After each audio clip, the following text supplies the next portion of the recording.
എല്ലാ സഹോദരങ്ങൾക്കും നമ്മുടെ യൂട്യൂബ് ചാനലിലേക്ക് സ്വാഗതം.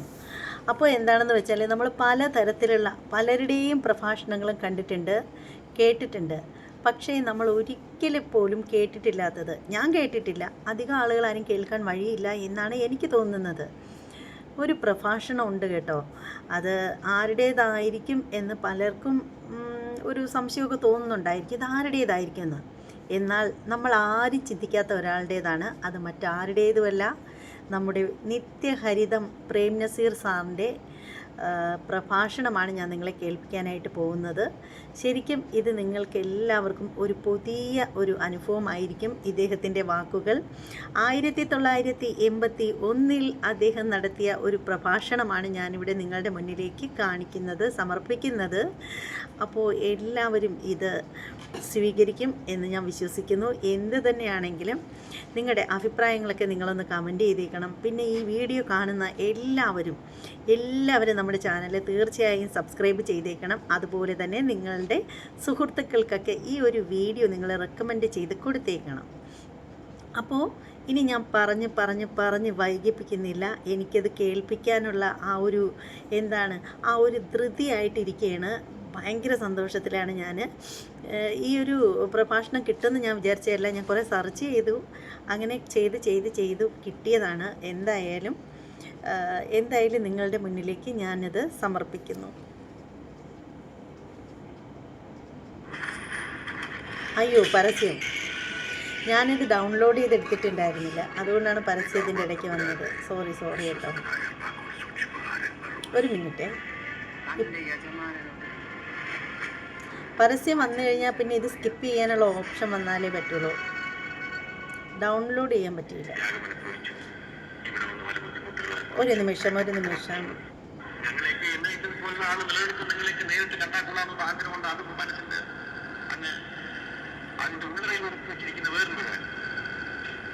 ഞാൻ ഇത്രയും കാലം നിലനിന്നത് ഇങ്ങനെയുള്ള ആളുകളാണ്. അവരെനിക്ക് നേരത്തെ കാണുന്നില്ല, സന്തോഷം ഉണ്ടാകാം. അവരെയും ഒന്ന് കാണാം. പല ആളും ചോദിക്കും, കേരളം എന്ന് പറയുന്ന സ്ഥലത്ത് ഇത് അവിടെ എന്തോ നടക്കാൻ അവിടെ സ്ട്രൈക്ക് തുടങ്ങി, അല്ലെങ്കിൽ തൊഴിലാളികൾ നമ്മുടെ പല ഫാക്ടറികളും തൊഴിൽ ചെയ്യുന്നില്ല, സ്ട്രൈക്കിനെ സ്വാധീനിക്കാനായിട്ട് സ്ട്രൈക്ക് പ്രഖ്യാപിച്ചിരിക്കുകയാണ്. ഒന്നും നടക്കുന്നില്ല എന്ന് പറയുന്ന അർത്ഥമില്ല. ഇന്ത്യയിൽ ആകപ്പാട് കുഴപ്പമാണ്, അവതാളമാണ് എന്നൊന്നും ആരും പറയും. ഇന്ത്യ എന്ന് പറയുന്നൊരു വലിയ ശക്തിയാണ് നിങ്ങൾ മനസ്സിലാക്കുന്നത്. ഈ 70 കോടി ജനങ്ങൾ ആരെ കൊണ്ട് സാധിക്കും? 70 കോടി ജനങ്ങളുടെ കാര്യം നോക്കുന്നതാണ്. പല ജാതി, പല മതം, പല ഭാഷ, സംസ്കാരം, ഭൂമിശാസ്ത്രപരമായ അഭിപ്രായ വ്യത്യാസം. വാഴെടുത്തവരെല്ലാം വെളിച്ചപ്പാടായി കളയാം എന്ന് തോന്നുന്നില്ല.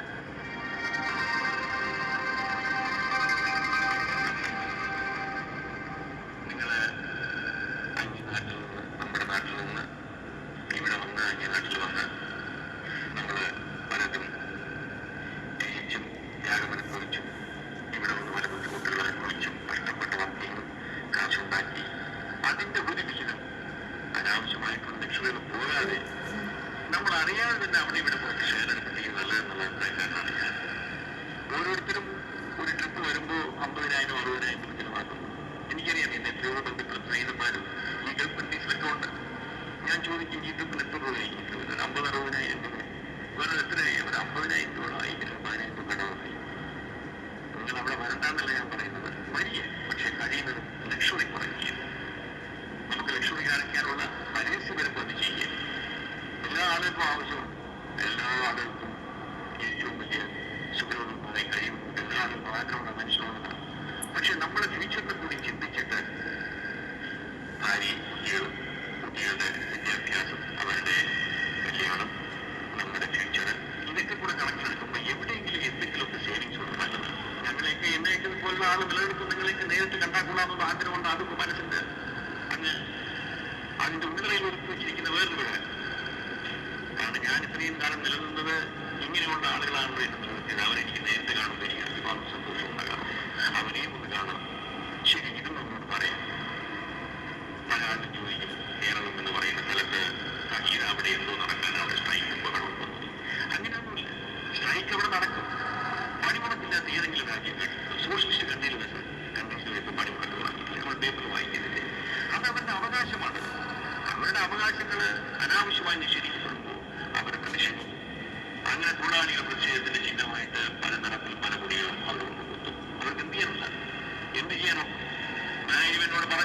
അല്ലെങ്കിൽ എന്താ പറഞ്ഞാൽ ഇതാണ് നിങ്ങളുടെ ആദ്യത്തെ സൈൻ എന്ന് പറയും. ആദ്യം വരുന്ന അടയാളം പ്രതിഷേധമായി ഇങ്ങനെ രേഖപ്പെടുന്നു. അത് ചില ഫാക്ടറികളിൽ സ്ട്രൈക്ക് വരും, 1-2 മാസത്തോളം ചിലപ്പോൾ പോകും. സ്ട്രൈക്ക് തുടങ്ങി അല്ലെങ്കിൽ തൊഴിലാളികൾ നമ്മുടെ പല ഫാക്ടറികളിലും തൊഴിൽ ചെയ്യുന്നില്ല, സ്ട്രൈക്കിനെ സ്വാധീനിക്കുകയാണ്, സ്ട്രൈക്ക് പ്രഖ്യാപിച്ചിരിക്കുകയാണ്, ഒന്നും നടക്കുന്നില്ല എന്ന് പറയുന്ന അർത്ഥമില്ല. എന്തെല്ലാം സംഗതികൾ നമ്മൾ അവിടെ നിന്ന് കയറ്റി അയക്കുന്നുണ്ട്. 1500 കോടി 8000 കോടി നമ്മൾ ഒരു രൂപയ്ക്ക് വില വരുന്ന സാധനങ്ങൾ നമ്മൾ കയറ്റി അയക്കുന്നത് ഇന്ത്യയിൽ. കേരളത്തിൽ നിന്ന് മാത്രം ഏകദേശം 1000 കോടി രൂപ വരുന്ന സാധനങ്ങൾ നമ്മൾ കയറ്റി അയക്കുന്നുണ്ട്. എന്തെല്ലാം ഇവിടെ വരും? ചെമ്മീൻ പരിപ്പ് വരും, കുരുമുളക് വരും, പാടം വരും, തീ വരുന്നു. ഇതൊക്കെ ആരാ ഉണ്ടാക്കുന്നത്? നാട്ടിന്റെ നട്ടിലായ തൊഴിലാളികൾ തന്നെ. അപ്പൊ ആ തൊഴിലാളികൾ പ്രതിഷേധിക്കുമ്പോൾ ഇതൊക്കെ വെറും തൊഴിലാളോടൊന്നും നടക്കില്ല, വെറും കുടിയിൽ മാത്രമേ എന്ന് പറഞ്ഞ് നമ്മൾ തള്ളിക്കളയുന്നത് ബുദ്ധിശൂന്യമാണ് എന്നാണ് എനിക്ക് പറയുന്നത്. ഈ തൊഴിലാളികളല്ലേ ഈ രാജ്യത്തിന്റെ ഇത്രയും അഭിവൃദ്ധി ഉണ്ടാക്കി കൊടുത്തത്? സാധാരണക്കാരൻ്റെ എല്ലാം ഉണ്ടാക്കി കൊടുത്തത് ഇത്രയും ഡാംസ് കിട്ടിയതെങ്ങനെ? എത്ര അണക്കെട്ടുകളുണ്ടായി, എത്ര റോഡുകളുണ്ടായി, എത്ര ബിൽഡിങ്സ് ഉണ്ടായി. കപ്പലുകൾ കുറെ താമസിച്ച് കപ്പൽ ഉണ്ടാക്കാൻ 1-2 ഒരു കപ്പൽ വന്നു, 2 കപ്പൽ കാണാൻ വരാൻ പോകും. ഞാൻ ഇന്ത്യയുടെ നാനാഭാഗത്ത് പല ഭാഗത്തും വിശാഖപട്ടണത്തും അവിടെ ഇവിടെ എല്ലാം പെട്രോൾ ഷിപ്പുകൾ ഉണ്ടാക്കി അയക്കുന്നു. നമ്മൾ റോക്കറ്റ് പറത്തില്ലേ, സാറ്റലൈറ്റ് പറത്തില്ലേ, ഇതൊക്കെ ഇങ്ങനെയുള്ള ആളുകൾ. സ്ട്രൈക്ക് എന്ന് പറഞ്ഞാൽ ഏത് കോമ്പറ്റീഷൻ എഞ്ചിനീയേഴ്സ് ഉണ്ടാക്കിയത് നമ്മുടെ നാട്ടിൽ അതെല്ലാം വരുന്നുണ്ട്. അപ്പൊ സ്ട്രൈക്ക് എന്ന് പറഞ്ഞാൽ അത് ഒഴിയുന്ന ഒരു കാര്യമില്ല. അത് സ്ട്രൈക്ക് നടക്കും. അത് സ്ട്രൈക്ക് നടക്കുമ്പോൾ അതിനെതിരായിട്ട് പല പദ്ധതികൾ സർക്കാർ കൊണ്ടുവരും. ഇപ്പോൾ ആവശ്യ സാധനങ്ങൾ നിർമ്മിക്കുന്ന രംഗത്ത് ഈ എസൻഷ്യൽ സർവീസസ് ഉള്ള ആ മേഖലകളിലെ സ്ട്രൈക്ക് പാർലമെന്റിൽ കാണിച്ചിരിക്കുകയാണ്. അപ്പൊ ഇതിന്റെ ഉദ്ദേശം അങ്ങനെ എല്ലാ ആളുകളെയും ഒന്നും അവിടെ കയറി വിടും ഡെമോക്രസിയാണെന്ന് പറഞ്ഞ് നമ്മൾ ആരും മുൻകണ്ട അതിന് ചെറിയ ചെറിയ സ്ട്രാറ്റജികൾ വന്നുകൊണ്ടിരിക്കും. ഇല്ലെങ്കിൽ രാഷ്ട്രം നിലനിൽക്കാൻ ഒക്കില്ല. അത് നമ്മൾ തന്നെ ചെയ്യുന്നത്, വേറെ ആരുമില്ല. സർക്കാർ എന്ന് പറയുന്നത് വേറെ ആരുമല്ലോ. ഈ കൂടിയിരിക്കുന്ന നിങ്ങളും ഞങ്ങളും എല്ലാം കൂടി ചേർന്ന് നമ്മളെല്ലാവരും കൂടി ഉണ്ടാക്കുന്നതാണ് സർക്കാർ. നമ്മുടെ അഭിപ്രായങ്ങൾ അനുസരിച്ച് തന്നെയാണ് ഓരോ കാര്യങ്ങളും പോകുന്നത്. ഏത് സർക്കാരിന് എപ്പോൾ വേണോ ഡെമോക്രസിയിൽ മാറ്റാം. അതുകൊണ്ട് ഇന്ത്യയിൽ ആകപ്പാട് കുഴപ്പമാണ്, അവതാളമാണ് എന്നൊന്നും ആരും പറയുന്നത്. ഇന്ത്യ എന്ന് പറയുന്നത് വലിയ ശക്തിയാണെന്ന് പറയുന്നത് മനസ്സിലാക്കുന്നത്. ഇന്ത്യ നിങ്ങളൊക്കെ ഇന്ത്യയിൽ തന്നെ നിങ്ങൾ വന്നവരാണ്. പക്ഷെ നിങ്ങൾ വളരെ സൂക്ഷ്മമായിട്ട് പരിശോധിക്കുമ്പോൾ നമുക്കറിയാം ഓരോ രംഗത്തും ഇന്ത്യ എത്രത്തോളം മുന്നേറിയിരിക്കുന്നു എന്നുള്ള കാര്യം. ഇൻഡസ്ട്രിയെ സംബന്ധിച്ചോളം 6ാമത്തെ സ്ഥാനം ഇന്ത്യക്ക് കിട്ടിയത്. സയൻസ് ടെക്നോളജി സംബന്ധിച്ച് 3ാം സ്ഥാനം ഇന്ത്യക്ക്. ഇതൊക്കെ വെറും 10, 12, 15 വർഷങ്ങൾ കൊണ്ടുണ്ടാക്കിയതാണ്. ധാരാളം മിസ്റ്റേക്കുകൾ നമുക്ക് പറ്റിയിട്ടുണ്ട്. ശരിയാണ്, നമ്മുടെ രാജ്യത്തിന്റെ പ്രവർത്തനങ്ങൾ പല ഭാവനാശൂന്യമായ പല പദ്ധതികളും നടപ്പിലാക്കിയിട്ടുണ്ട്, നടപ്പാക്കാതെ പോയിട്ടുണ്ട്, പല കുഴപ്പങ്ങളും ഉണ്ടാക്കിയിട്ടുണ്ട്. അതൊക്കെ തിരിച്ചു കൊടുത്തിരിക്കുന്ന അങ്ങനെയൊക്കെ കുറെ സമയം നമുക്ക് പോയത് ശരിയാണ്. പല പഞ്ചവത്സര പദ്ധതികൾ നമ്മൾ നടപ്പാക്കിയിട്ടുണ്ട്. അതിന്റെ എല്ലാം ഗുണം നിങ്ങൾക്ക് കിട്ടിയോ എന്ന് ചോദിച്ചാൽ കുറേയൊക്കെ കിട്ടിക്കാണും, കുറേയൊക്കെ കിട്ടാതെയും പോയി. എന്താണ് ഇത് പോയ കാര്യം വെച്ചാൽ നമുക്ക് സ്വാതന്ത്ര്യം കൂടി. നമ്മുടെ ആദ്യം 1ാം പഞ്ചവത്സരത്തിൽ 7000 കോടി നമ്മൾ ചിലവാക്കി. 2ാം പഞ്ചവത്സരത്തിൽ 14,000 കോടിയെ, പിന്നെ 24,000 കോടിയെ, 36,000 കോടി, 5ാം പഞ്ചവത്സരത്തിൽ 56,000 കോടി വന്നു രാജ്യത്തിന് സർക്കാർ ചിലവാക്കി. ഇപ്പോൾ 1,60,00,000 രൂപയിലാണ് പ്ലാൻ. അപ്പൊ ഇനി 5-6 വർഷം കഴിയുമ്പോൾ ഇതിനേക്കാൾ പ്രോഗ്രസ് ഉണ്ടാകും എന്നത് യാതൊരു സംശയമില്ല. ഒരു വാസ്റ്റ് കൺട്രിയാണ് ഇന്ത്യ എന്ന് പറയുന്നത്. India is not a poor country. We made the country poor എന്ന് പറയുന്ന വാർഡ്. ഇന്ത്യ ഒരിക്കലും പുവർ കൺട്രിയല്ല. ലോകത്തുള്ള ഏറ്റവും റിസോഴ്സസ് ഉള്ളത് ഇന്ത്യയാണ്. ഏറ്റവും വലിയ മാൻ പവർ ഉള്ളത് ഇന്ത്യയാണ്. പക്ഷേ ജനപ്പെരുപ്പം കൊണ്ട് നമ്മുടെ ഏറ്റവും വലിയ പ്രശ്നങ്ങളാണ്. ഈ 70 കോടി ജനങ്ങൾ ആരെ കൊണ്ട് സാധിക്കും? 70 കോടി ജനങ്ങളുടെ കാര്യം നോക്കുന്നത് പല ജാതി, പല മതം, പല ഭാഷ, സംസ്കാരം, ഭൂമിശാസ്ത്രപരമായ അഭിപ്രായ വ്യത്യാസങ്ങൾ, വാഴെടുത്തവരെല്ലാം വെളിച്ചപ്പാടായി കളയാം എന്ന് തോന്നുന്നത്. കാരണം സ്വാതന്ത്ര്യമില്ല, ആർക്കും എന്തും പറയാമല്ലോ. ഫണ്ടമെന്റൽ റൈറ്റ്സ് എന്തും പറയാമെന്നുള്ളതാണ്. അങ്ങനെ എന്തും പറയാനും എന്തും കാണിക്കാനും ഇന്ത്യ എന്ന് പറയുന്ന രാജ്യം അനുവദിക്കുമെന്ന് എനിക്ക് തോന്നുന്നില്ല. ഇങ്ങനെയൊക്കെ ആണെങ്കിലും നമുക്ക് ഈ ചിന്താഗതികൾ അവിടെ ഇവിടെ ഉണ്ട് എന്നൊക്കെ ഞാൻ പറയുന്നത് അതൊക്കെ ഉണ്ട്. പല വീക്ക്നെസ്സുകളും നമുക്കുണ്ട്, കൺഫ്യൂഷൻസ് ഉണ്ട്. ഇങ്ങനെയുണ്ടെങ്കിലും വലിയ ശക്തി തന്നെയാണ് യാതൊരു സംശയമില്ല. ഇവരെല്ലാം കൂടെ ഒന്നിച്ചു നിൽക്കുന്ന ഒരു രാഷ്ട്രമാണ്. നമ്മുടെ ഇടയിൽ ഉത്തരവ് ചെയ്തു. അതിൽ തന്നെ നമ്മുടെ എത്ര റിസോഴ്സസ് കൂടി. ഇപ്പൊ അത് മാറി ഇന്ത്യയിൽ പുരോഗമനം അതിലേക്ക് അതിവേഗം കുതിച്ചു പോയിക്കൊണ്ടിരിക്കുകയാണ്. എന്നാൽ പിന്നെ എന്താ ഞങ്ങൾക്കെല്ലാം തൊഴിൽ എവിടെ വരണം? എല്ലാ രാജ്യങ്ങൾക്കും ഉള്ളതാണ്. ഏറ്റവും വലിയ സമ്പന്നമായ അതിലേക്ക് പോകും 10 ലക്ഷം 14 ലക്ഷം ആളുകൾ തൊഴിലില്ല എന്ന് പറയുമ്പോൾ പിന്നെ ഇന്ത്യയുടെ ഗതിയിൽ എല്ലാ രാജ്യങ്ങളുള്ള പ്രശ്നങ്ങളാണ്. കൊച്ചു കൊച്ചു രാജ്യങ്ങളുമായിട്ട് നമ്മൾ വലിയ രാജ്യങ്ങൾ കമ്പയർ കാര്യമില്ല. പിന്നെ നമ്മുടെ ഭാഗ്യത്തിന്, നമ്മുടെ കുടുംബങ്ങളുടെ ഭാഗ്യത്തിന് ഇങ്ങനെ ഒരു രാജ്യത്തിന് ഗൾഫ് കണ്ടീഷൻ ഉണ്ടായി. നമ്മളിവിടെ വന്നു, നമ്മൾ അവരോട് സഹകരിച്ചു. അവരുടെ ആ പണത്തിന്റെ, അവരുടെ പ്രോസ്പെക്ടിവിറ്റിയുടെ ഒരു ഷെയർ നമുക്ക് കിട്ടി. അവരും നന്നായി, നമ്മളും നന്നായി. അത് നമ്മളിൽ നിന്ന് നന്ദിയുള്ളതായിരിക്കും അവരോട്. ഇങ്ങനെ ഞാൻ ഇന്ത്യയുടെ ചുരുക്കം ഈ സമയം വന്നതുകൊണ്ട് ഞാൻ പറഞ്ഞു വന്നത്, അങ്ങനെ സ്ട്രൈക്കാണ് അല്ലെങ്കിൽ അവിടെ ഒന്നും നടക്കില്ല എന്നൊക്കെ പറഞ്ഞ് ഇന്ത്യയുടെ ശക്തിയെ പറ്റി, നമ്മുടെ രാജ്യത്തിന്റെ ശക്തിയെ പറ്റിയുള്ള മതിപ്പുകൾ ഒരിക്കലും പറയണ്ട. നമുക്ക് നാട്ടിൽ പോയി എവിടെയെങ്കിലും കൂടെ സ്ഥലം വാങ്ങിക്കാം, അല്ലെങ്കിൽ വീട് വയ്ക്കാം, അല്ലെങ്കിൽ കൂടെ കടകൾ വയ്ക്കാം, വാടക കൊടുക്കാം. അതൊക്കെ മാറി. ഇപ്പൊ വളരെ വിലക്കൂടുതലാണ്. വിലക്കൂടുതൽ വെച്ചാൽ ആൾക്ക് പല കാര്യങ്ങളും പറയാനുണ്ട്. കൂടുതൽ പറയും ഇൻഫ്ലേഷൻ ഉണ്ടെന്ന് പറയും, സർക്കാരില്ല എന്ന് പറയും, അതെല്ലാം വേറെ കാര്യം. പക്ഷേ സാധനം ഇപ്പൊ വേണം. ഒരു സെന്റ് ഭൂമി വേണമെങ്കിൽ ഇപ്പൊ എറണാകുളത്തുണ്ടെങ്കിൽ 1 ലക്ഷം രൂപ, 2 ലക്ഷം രൂപ ഒരു സെന്റ് ഭൂമി. അതില്ലെങ്കിൽ ഒരു സെന്റ് അവിടെ കിട്ടുന്ന റോഡ് സൈഡിൽ. ഉള്ളിലോട്ട് മാറിയാൽ 35,000, 40,000, 50,000. ഓരോ കുഗ്രാമങ്ങളും, ഞാനെല്ലാം ജനിക്കുന്ന കുഗ്രാമത്തിൽ 15,000, 20,000 രൂപ ഒരു സെന്റിനുണ്ട് എന്ന് പറഞ്ഞ് നിങ്ങൾ ആലോചിച്ചു. അതെല്ലാം നാട്ടിൽ പോകുമ്പോൾ അറിയാം. അപ്പൊ അങ്ങനെ അവിടെ കൊണ്ടുവന്ന് കെട്ടിടവും ഇതേപോലെ വസ്തുവൊക്കെ ഉള്ള ആളുകളെ ഇനിയും കെട്ടിടവും വസ്തുവൊക്കെ വേണം. അങ്ങനെ ഓടിപ്പോയിട്ട് പണി കൊണ്ടുവന്ന് വേസ്റ്റ് ചെയ്യേണ്ട കാര്യമില്ല. വലിയ പ്രതാപത്തോട് വീട് വെച്ച് ആളെ കാണിച്ചിട്ടും കാര്യം. മണി സേവിക്കാൻ നമ്മൾ ഈ അന്യരാജ്യങ്ങളിൽ പോയി ഇത്രയും ബുദ്ധിമുട്ടുകൾ അനുഭവിച്ചു. അതിന്റെ ഒരു ഭാഗം നമ്മൾ ഏതെല്ലാം ചെയ്യും, നിങ്ങൾ കമ്പനി ഷെയർ എടുത്ത്, നിങ്ങൾ ബാങ്കിൽ എന്തെങ്കിലും ചെയ്യും.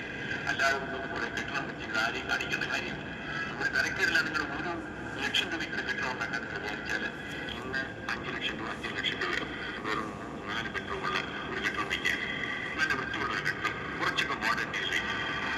അപ്പൊ അങ്ങനെയുള്ള ചിന്താഗതിയിലേക്ക് കഴിയുന്നതും കൂടുതലൊന്നും പോകാതെ ആവശ്യത്തിന് കെട്ടിടവും വസ്തുക്കളും ഉണ്ടെങ്കിൽ നമ്മൾ ഇങ്ങോട്ടും തിരിയുക. ഞാൻ ഈ നാട്ടിൽ വന്നു, നിങ്ങളെല്ലാം കണ്ടു. പല സ്ത്രീകന്മാരും പുതുതായിട്ടുണ്ടായി. ഇവരൊക്കെ നാട്ടിൽ വന്നെന്ന് ചിലപ്പോ എനിക്ക് കണ്ട ചില ആൾ മനസ്സിലായിട്ടുണ്ട് നിങ്ങളോട് പരിപാടിക്കുന്നത്. അന്ന് കണ്ടു നിങ്ങൾ സംസാരിച്ചില്ല, ഫോട്ടോ എടുത്തതല്ലേ എന്ന് പറഞ്ഞാൽ എനിക്ക് ഇത് പറയാൻ പാടില്ല. കാരണം ഒരു ദിവസം എത്രയോ ആളുകൾ കാണുന്നത്. ചില ആൾ കണ്ട ഉടനെ പോകും, ചില ആൾ പറയുക ഇങ്ങനെ അവിടെ വെച്ച് കണ്ട ആളാണ്, നിങ്ങളുടെ ദുബായിൽ വെച്ച് കണ്ടതാണ് എന്ന് പറയുക. നമ്മുടെ ബന്ധം നിങ്ങൾ പുതുക്കുക. നിങ്ങൾക്ക് എല്ലാവർക്കും എന്റെ മംഗളവും എന്റെ നന്ദിയുടെ ഓരോ പൂച്ചെണ്ടുകളും സമർപ്പിച്ചുകൊണ്ട് എന്റെയും മിസ്റ്റർ CN ജോർജിന്റെയും എല്ലാവരിലും പ്രതീക്ഷിച്ചുള്ള നന്ദിയുടെ പൂച്ചെണ്ട് സമർപ്പിച്ചുകൊണ്ട് ഞാൻ എന്റെ വാക്കുകൾ അവസാനിപ്പിക്കുന്നു. നന്ദി, നമസ്കാരം.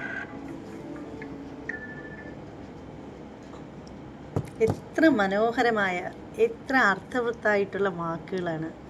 പ്രവാസികൾക്ക് ഇതിനേക്കാളും നല്ല ഒരു ഉപദേശം ഒരു ജ്യേഷ്ഠ സഹോദരനെ പോലെ നിന്ന് അദ്ദേഹം പറഞ്ഞു കൊടുത്തത് കേട്ടില്ലേ? ശരിക്കും ഭയങ്കര ഇഷ്ടമായി. പണ്ട് കാലം തൊട്ടേ, കുട്ടിക്കാലം തൊട്ടേ എനിക്ക് ഭയങ്കര ഇഷ്ടമുള്ള ഒരാളാണ് ഇദ്ദേഹം, പ്രേം നസീർ സാറ്.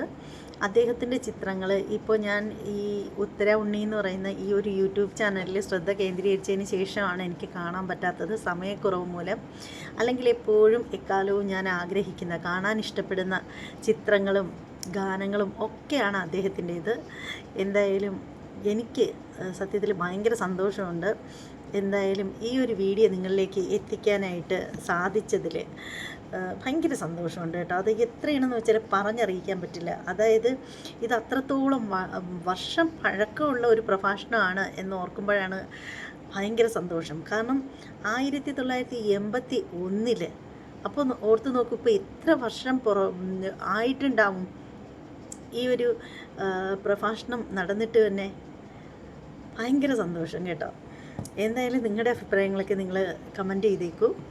ഇനി നല്ല ഒരു അടിപൊളി പ്രഭാഷണങ്ങളുമായിട്ടും അതുപോലെ റിയാക്ഷൻ വീഡിയോകളായിട്ട് ഞാൻ വരും. എൻ്റെ മെയിൻ കണ്ടൻ്റ് എന്ന് പറയുന്ന റിയാക്ഷൻ വീഡിയോകളാണ്. അതിന് നിങ്ങൾ നല്ല സപ്പോർട്ട് ചെയ്യണം. പിന്നെ ഞാൻ കുറച്ച് ദിവസം കഴിയട്ടെ, അതിനുശേഷം ഇപ്പം ഞാൻ ഇത്തിരി തിരക്കിലാണ്. അപ്പോൾ അത് കഴിയുമ്പോൾ ഞാൻ എൻ്റെ വേറൊരു ചാനലിൽ പ്രഭാഷണം മാത്രം ഇട്ടിട്ട് നിങ്ങൾക്ക് ലിങ്ക് ഇട്ട് തരാം കേട്ടോ. ഉത്തര ഉണ്ണിയിൽ തന്നെ എടുത്ത് കാണത്തക്ക രീതിയിൽ ലിങ്ക് ഇട്ട് തരാം. അപ്പോൾ നിങ്ങൾ ഇഷ്ടപ്പെടുന്ന, നിങ്ങൾ ആഗ്രഹിക്കുന്ന നല്ല നല്ല പ്രഭാഷണങ്ങൾ നിങ്ങൾക്ക് കേൾക്കാനും കാണാനും ഒക്കെ പറ്റും കേട്ടോ. ഇത് റിയാക്ഷൻ വീഡിയോയുടെ ചാനലായതുകൊണ്ട് ഇതിൽ പരിധിയുണ്ട് ഇടുന്നതിന്, അതുകൊണ്ടാണേ. അപ്പോൾ ഇനി മറ്റൊരു വീഡിയോയിൽ കാണാം. എല്ലാ സഹോദരങ്ങൾക്കും നന്ദി, നമസ്തേ.